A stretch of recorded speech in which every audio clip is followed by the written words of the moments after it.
فرعون نے کہا اور یہ رب العالمین کیا چیز ہے؟ موسیٰ نے کہا وہ سارے آسمانوں اور زمین کا اور ان ساری چیزوں کا پروردگار ہے جو ان کے درمیان پائی جاتی ہیں، اگر تم کو واقعی یقین کرنا ہو۔ فرعون نے اپنے ارد گرد کے لوگوں سے کہا سن رہے ہو کہ نہیں؟ موسیٰ نے کہا وہ تمہارا بھی پروردگار ہے اور تمہارے پچھلے باپ دادوں کا بھی۔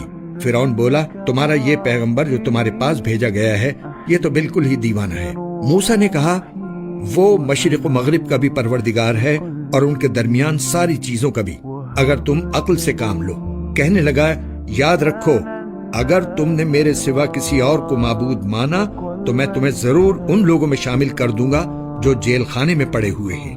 موسیٰ بولے اور اگر میں تمہیں کوئی ایسی چیز لا دکھاؤں جو حق کو واضح کر دے پھر؟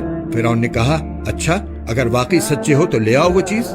چنانچہ موسیٰ نے اپنا عصا پھینکا اور دیکھتے ہی دیکھتے وہ کھلا ہوا اژدہا بن گیا، اور انہوں نے اپنا ہاتھ بغل میں سے کھینچ کر نکالا تو پل بھر میں وہ سب دیکھنے والوں کے سامنے سفید ہو گیا۔ فرعون نے اپنے ارد گرد کے سرداروں سے کہا یقیناً یہ کوئی ماہر جادوگر ہے، یہ چاہتا ہے کہ اپنے جادو کے ذریعے تمہیں تمہاری سرزمین سے نکال باہر کرے، اب بتاؤ تمہاری کیا رائے ہے؟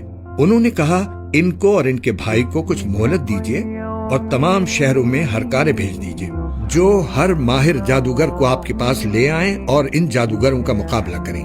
چنانچہ ایک دن مقررہ وقت پر سارے جادوگر جمع کر لیے گئے اور لوگوں سے کہا گیا کہ کیا تم لوگ جمع ہو رہے ہو؟ شاید اگر یہ جادوگر ہی غالب آ گئے تو ہم انہی کے راستے پر چلیں۔ پھر جب جادوگر آئے تو انہوں نے فرعون سے کہا یہ بات تو یقینی ہے نا کہ اگر ہم غالب آ گئے تو ہمیں کوئی انعام ملے گا؟ فرعون نے کہا ہاں ہاں، اور تمہیں اس صورت میں مقرب لوگوں میں بھی ضرور شامل کر لیا جائے گا۔